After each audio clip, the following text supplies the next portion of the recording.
Sanders, which is ultimately good for him. But some people have taken the fact that the Browns aren't giving Shedeur first team reps as some kind of handicap that they're giving him in this quarterback competition. And they're equating this with the fact that the Browns, in their mind, will never give Shedeur Sanders a fair shot. The first thing to remember is the quarterback competition has not really started yet. Ain't no competition in football start, especially in the NFL, till you put pads on. Like, there's no winning the competition in June. There's no winning the competition in July. So people acting as if like this quarterback competition has already gotten started and Shedeur's being held. That's just not how it's going. Shedeur Sanders fans, we need to talk about what's really going on in Cleveland right now. Browns fans are absolutely furious about why their potential franchise quarterback isn't getting first-team reps, and I've been digging into this situation all week. But here's the thing.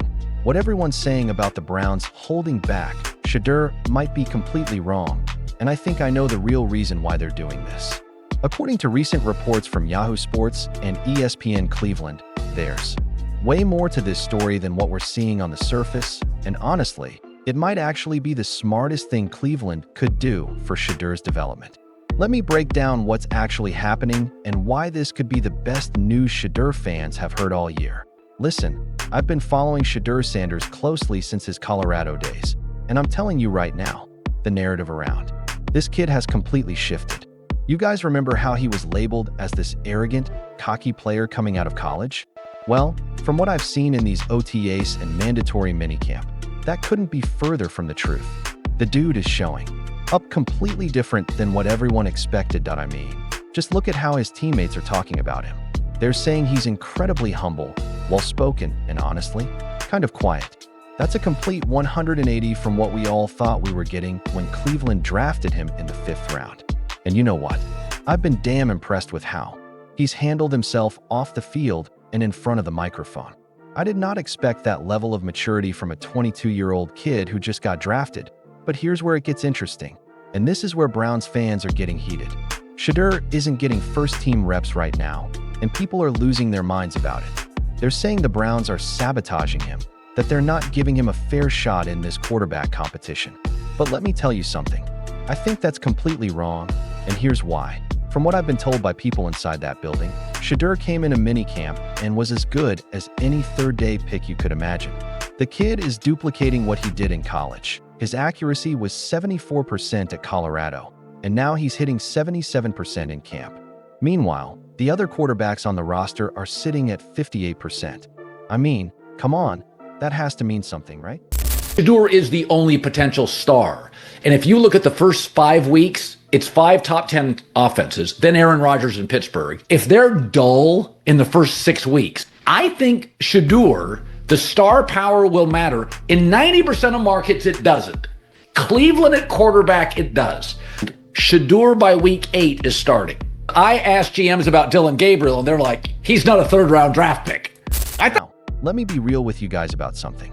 When you look at this Browns roster, Shedeur is the only potential star they have at the quarterback position.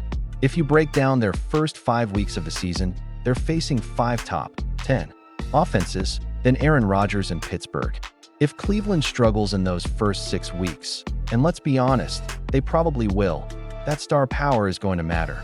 But here's what's really happening behind the scenes, and this is where I think the Browns are actually being smart about this whole situation. They're not giving Shedeur first-team reps right now because they don't want to rush him into something he's not ready for. And honestly, as a Shedeur fan, that's exactly what I want to see. Think about it this way. If the Browns were really trying to sabotage this kid, they would be doing everything they could to rush him out there early. That would be setting Shedeur up for failure. Do you really want to see a world where Shedeur Sanders is 1-5 as a starter and people are blaming him for those losses? Then they bring in Dylan Gabriel and everyone's saying, see, we told you Shedeur wasn't ready. Nah, man. I'd rather see Kenny Pickett or Joe Flacco take those early hits. Let them deal with that murderous schedule while Shedeur develops behind the scenes. Because here's the thing, nobody, and I mean nobody, is incapable of looking bad in the NFL. Even the greatest prospects of all time needed time to develop. From what I've been hearing from people who know this organization, Kevin Stefanski and Andrew Berry are handling this situation perfectly. They're being patient with Shedeur, giving him time to learn the system, get comfortable with the playbook, and build relationships with his teammates. That's exactly what you want to see from a coaching staff that believes in their young quarterback. And let's talk about what we're actually seeing on the field. All of Shedeur's reps have been with the back-end guys, the second and third string players. But you know what? He's still looking different out there. Veterans are telling people that when that young man is spinning the ball, whether he's with the first team, second team, or third team, he looks different than the rest of the competition. That's what I'm hearing from people who are actually at these practices. Now, I want to address something that's been bothering me. Some people are acting like this quarterback competition has already started and Shedeur is being held back. But that's just not how it works in the NFL. The real competition doesn't start until you put pads on. There's no winning the competition in June. There's no winning it in July. We're still in the evaluation phase. What do you guys think about this approach? Let me know in the comments, because I'm curious if you think the Browns are being smart here or if they're wasting time. From what I've seen, though, this is the right way to handle a young quarterback with franchise potential. Here's something else that caught my attention, and this is where it gets really interesting. I've been talking to people around the league, and they're telling me that GMs they spoke to about Dillon Gabriel said they thought the guy was barely draftable. Some thought he was undraftable entirely. So when you look at that quarterback room, you've got Kenny Pickett, Joe Flacco, Dillon Gabriel, and Shedeur Sanders. Which one of those guys do you think has the highest ceiling? It's not even close. Shedeur has much more ability than Dillon Gabriel, and everyone knows it. The question isn't whether he'll get his opportunity, it's when. And from what I'm hearing, that one might be sooner than people think. Look, I've been told that Shedeur's superpowers aren't the obvious ones. He doesn't have a cannon for an arm like Josh Allen. He can't run like Lamar Jackson. But his superpowers are all the things that actually make quarterbacks good in this league. Processing, reading defenses, making quick decisions. Those are the skills that translate immediately to the NFL level. And here's the thing about Kevin Stefanski's offense. It's perfect for a quarterback with Shedeur's skill set. The superpowers that he has from the neck up are going to help him get on the field faster than anything else. He's going to force that organization to play him because he's going to be so impressive in practice. Let me tell you what I think is going to happen. They're going to give him reps against the #1 defense in training camp, and when he shows out against their best players, that's when the conversation is going to change. That's when people are going to start saying, wait a minute, this kid might actually be ready. I keep hearing people say it's going to be 5 games, 3 games, whatever. But here's my prediction. Shedeur is going to be starting by week 8, maybe sooner. And you know why? Because Kenny Pickett and Joe Flacco are going to give you 3 to 5 wins at best. If you're only going to win 3 to 5 games anyway, why not put the rookie in there and see what you've got? Cleveland needs energy, they need spunk, they need somebody they can build around. It's been a long time since the dog pound has been rocking, and Shedeur could be exactly what they need to get that fan base excited again. Look at what happened in Washington when Jaden Daniels came in. The entire city got energized, the entire organization got a boost of hope and vigor. But here's where I think the Browns are being really smart about this whole situation. They're creating a scenario where, when Shedeur does get his opportunity, nobody can say he didn't earn it. He's going to have to climb from the bottom, prove himself every step of the way. That keeps the coaching staff's credibility intact when they eventually name him the starter. And let me be clear about something. I think Shedeur should start more games than any quarterback on this roster, just to get a look at what they've got. But I also understand why they're taking their time. This is a meritocracy, and nobody's getting anything they don't deserve. That what's really encouraging me is hearing from people inside that locker room that this kid looks different. When veterans start talking about a rookie quarterback in positive terms, that's when you know something special might be happening. And from what I'm hearing, that's exactly what's going on in Cleveland right now. I also want to address something Shedeur said himself that I think shows incredible maturity. He talked about how he's viewing this whole situation.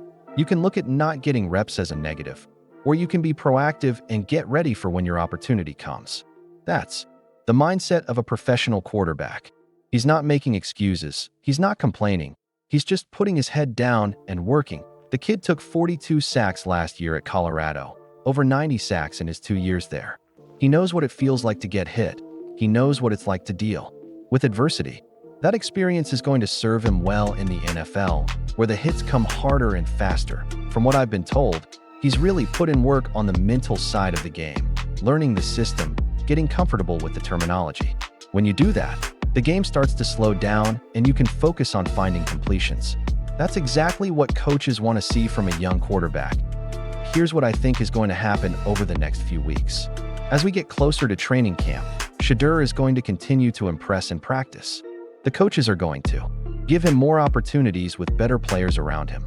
And when he shows that he can handle those situations, that's when the conversation about starting him is going to get real. That I could be wrong about this. But from what I've seen and what I've been told, Shedeur Sanders is going to be starting games for the Cleveland Browns this season. Maybe not week 1, maybe not week 2, but at some point this year, he's going to get his shot. And when he does, I think he's going to prove that he was never really a fifth-round talent. He's going to show that he belongs in the conversation with the best young quarterbacks in this league. The Browns have every reason in the world to want this to work. They could come out of this looking like the same geniuses that San Francisco looks like for taking Brock Purdy where they did. There's nothing but upside for Cleveland in this situation. What do you guys think? Are the Browns handling this situation the right way? Or should they be giving Shedeur more first-team reps right now? Let me know in the comments, because I'm really curious to hear your thoughts on this. Look, I know Browns fans are frustrated right now, and I get it. You want to see your potential franchise quarterback out there with the best players, getting the reps he needs to develop.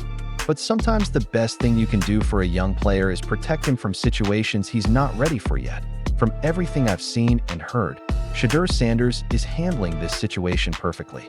He's staying humble, working hard, and waiting for his opportunity. And when that opportunity comes, and it will come, he's going to be ready for it.